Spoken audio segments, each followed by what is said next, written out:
பாராளுமன்ற தேர்தலை முன்னிட்டு மேற்கொள்ளப்படுகின்ற அனைத்து பிரசார நடவடிக்கைகளும் இன்று நள்ளிரவுடன் நிறைவு செய்யப்பட வேண்டும் என தேர்தல்கள் செயலகம் சுட்டிக்காட்டியுள்ளது.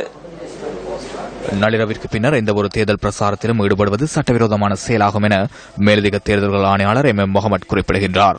ஏதேனும் ஒரு விதத்தில் சட்டமுறையில் ஈடுபடுகின்றவர்களுக்கு எதிராக கடுமையான நடவடிக்கை எடுக்குமாறு சம்பந்தப்பட்ட தரப்புகளுக்கு ஆலோசனை வழங்கப்பட்டுள்ளதாகவும் மேலதிக தேர்தல்கள் ஆணையாளர் தெரிவிக்கின்றார். 17ஆம் தேதி நடைபெறவிருக்கின்ற பாராளுமன்ற பொதுத் தேர்தலில் அனைத்து வகையான பிரச்சார நடவடிக்கைகளும் இன்று நள்ளிரவு 12 மணியுடன் முடிவுக்கு வருகின்றன. இவ்வாறு தடை செய்யப்படுகின்ற பிரச்சார நடவடிக்கைகளில் பிரச்சார பொதுக்கூட்டங்களை கூட்டுதல், வீடு வீடாக சென்று வாக்காளர்களை அறிவூட்டுதல், துண்டு பிரசுரங்களை பகிர்ந்தளித்தல், ஒட்டு விளம்பரங்கள், உருவப்படங்கள் என்பவற்றை காட்சிப்படுத்தல் மற்றும் ஊடகங்களின் ஊடாக வர்த்தக அறிவித்தல்கள் மூலம் பிரச்சார நடவடிக்கைகளை மேற்கொள்ளல் என்பன தடை செய்யப்பட்டுள்ளன. தேர்தல்கள் சட்டத்தை வெற்றிகரமாக நடாத்துவதற்கு ஒத்துழைப்பினை வழங்கிய அரசியல் கட்சிகள், சுயேட்சை குழுக்கள், அவற்றின் வேட்பாளர்கள் மற்றும் ஆதரவாளர்கள் அனைவரும் இத்தேர்தல் சட்ட விதியையும் முழுமையாக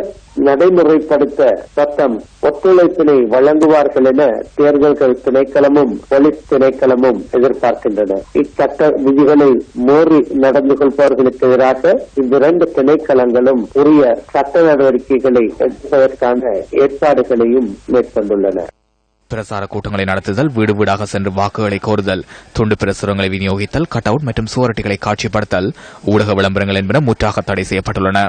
இந்த சட்டங்களை மீறுவோருக்கு எதிராக சட்ட நடவடிக்கைகளை மேற்கொள்வதற்கான நடவடிக்கைகளை தேர்தல்கள் செயலகம் மற்றும் போலீஸ் திணைக்களம் இணைந்து முன்னெடுத்து வருவதாக MM முகமது கூறினார்.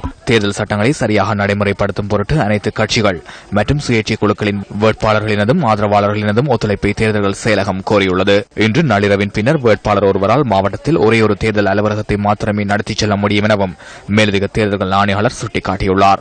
இதன் பிரகாரம் கட்சி அல்லது சுயேட்சை குழுக்களால் மாவட்டத்திற்கு ஒரு அலுவலகம் என்ற ரீதியில் வேட்பாளர்களும் மாவட்ட ரீதியாக ஒரே ஒரு தேர்தல் அலுவலகத்தை நடத்தி செல்ல முடியும்.